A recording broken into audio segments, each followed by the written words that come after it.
one rule of the start line is that one foot must be on the wood and one foot on the mat.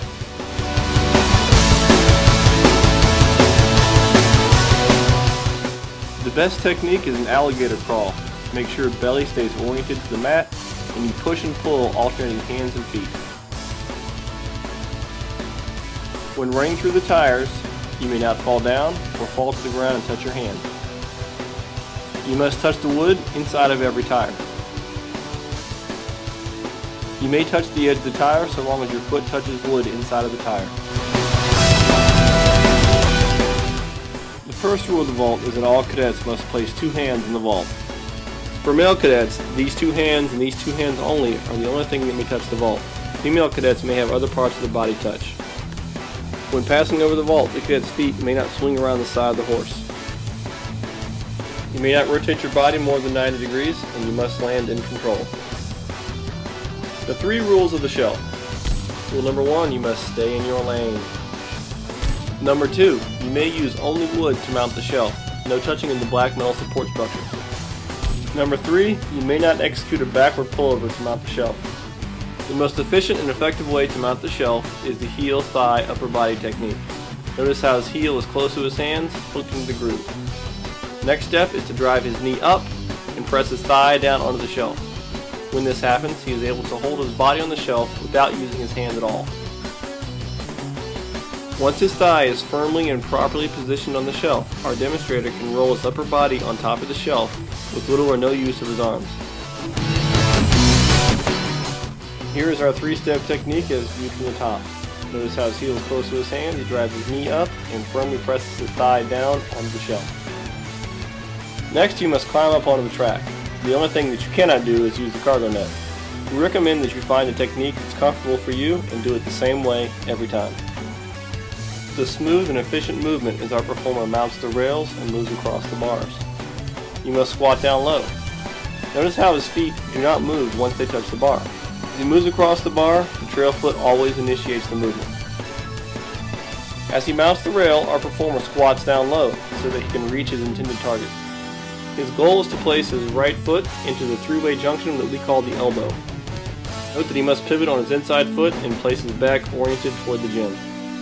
Next, he lowers that pivot foot straight down into the V. His third and final step is about halfway out onto the bar. Footwork is very important in the horizontal bars. We said previously that the trail foot always initiates the movement. Watch how his trail foot, in this case the left foot, always initiates the movement. He leans out to his right, letting go with his left hand and reaching with his right. Watch as his trail foot comes around the lead foot and then in front of the bar. You may have to hop slightly to execute this maneuver.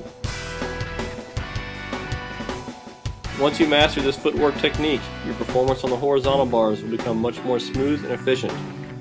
Upon reaching the red diagonal bar, lean forward, breaking your fall, and lowering yourself to the ground. Notice the speed and fluid efficient motion at full speed. The only rule of the horizontal tire is that you must go through feet first.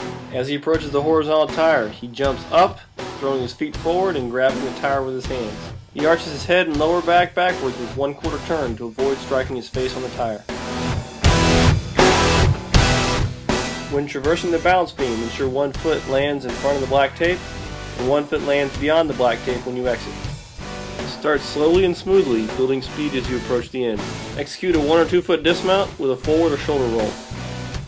Remember not to touch any metal as you climb the wall. As you approach the wall, transfer your horizontal velocity into vertical velocity by jumping up and planting your foot squarely in the center of the wall.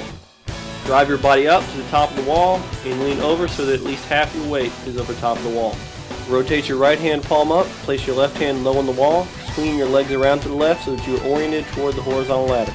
When traversing the horizontal ladder, you must suspend your weight from every rung. You may place 1 hand on each of the first 2 rungs. You may not skip a rung, and you must place at least 1 hand with weight on it on the last rung. Proceed directly to the vertical ropes. You may jump vertically and utilize any climbing technique that you wish. Recommend the lock climb for its balance of speed, security, and efficiency. When 1 hand is at or above the red mark, you can dismount the rope. An efficient climber can climb to the red mark in 2 to 3 locks. Note how his left hand is on the red mark before he attempts to dismount the rope. Make sure to watch out for other cadets as you mount the track. Proceed at a high rate of speed to the bin where you grab one 9-pound medicine ball.